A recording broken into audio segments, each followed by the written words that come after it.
Hello everybody. I'm speaking to you today from a UPS customer center in Landover, Maryland, where I came to talk about an issue that's affecting families and businesses just like this one, the rising price of gas, and what we can do as a country to reduce our dependence on foreign oil. This week, I released a blueprint for a secure energy future. It's a strategy to reduce the oil we import from around the world and to make our economy stronger at home. Part of this strategy involves increasing our oil exploration right here in America. In fact, our oil production last year reached its highest level since 2003, and we want to encourage more safe, responsible drilling where we can. But the truth is, drilling alone is not a real strategy to replace our dependence on foreign oil. And that's because even though America uses 25% of the world's oil, we currently have only about 2% of the world's oil reserves.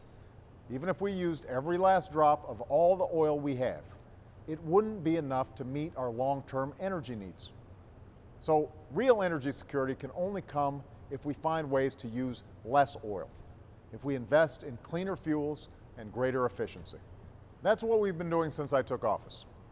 For example, we secured an agreement from all the major auto companies to raise the fuel efficiency standards of their cars and trucks. So if you buy a new car, the better gas mileage is going to save you about $3,000. Altogether, this will save us about 1.8 billion barrels of oil as a country. So we need to build on that progress.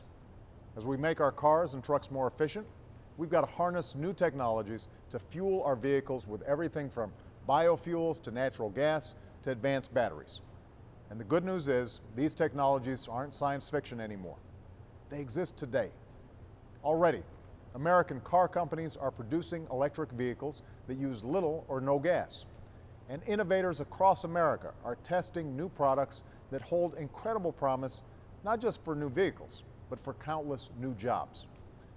To help jumpstart this market, the federal government has doubled the number of clean energy vehicles that we have in our fleet. In the next few years, we're going to switch the entire fleet over. And I'm here at UPS because it's not just the government getting in on the action.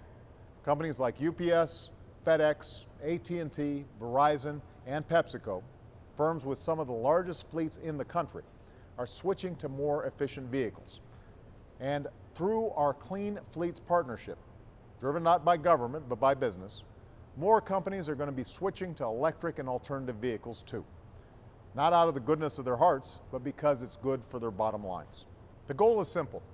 When I was elected to this office, America imported 11 million barrels of oil a day. Through these and other steps, by a little more than a decade from now, we will have cut that by 1/3. And by doing so, we're going to make our economy less vulnerable to wild swings in oil prices.